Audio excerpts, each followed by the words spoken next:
એસએમસીએ રાધનપુરમાં એક મોટા જુગારધામ પર દરોડો પાડ્યો। પોલીસે રોકડ અને જુગારના સાધનો સહિત 1.17 લાખ રૂપિયાનો મુદ્દામાલ જપ્ત કર્યો।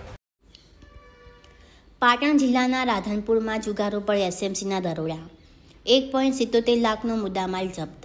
પાટણ જિલ્લાના રાધનપુર ખાતે 5 અને 6 ફેબ્રુઆરીના રોજ દેવદિવાસપરા વિસ્તારમાં શંકરભાઈ લાખાભાઈ મકવાણાના ઘર સામે ખુલ્લી જગ્યામાં ચાલી રહેલી જુગારની પ્રવૃત્તિ ઉપર એસએમસીની ટીમે દરોડો પાડીને મોટી કાર્યવાહી કરી હતી। આ દરોડા દરમિયાન પોલીસે 1,26,000 રોકડ રકમ તથા 8 મોબાઈલ ફોન કિંમત ₹51,500 સહિત કુલ 1,77,500નો મુદ્દામાલ જપ્ત કર્યો હતો। આ અંગે રાધનપુર પોલીસ સ્ટેશનમાં એફઆઈઆર મુજબ પ્રિવેન્શન ઓફ ગેમ્બલિંગ એક્ટ કલમ 12A તથા ભારતીય ન્યાય સંહિતા 2023 કલમ 112(2) હેઠળ ગુનો દાખલ કરવામાં આવ્યો છે।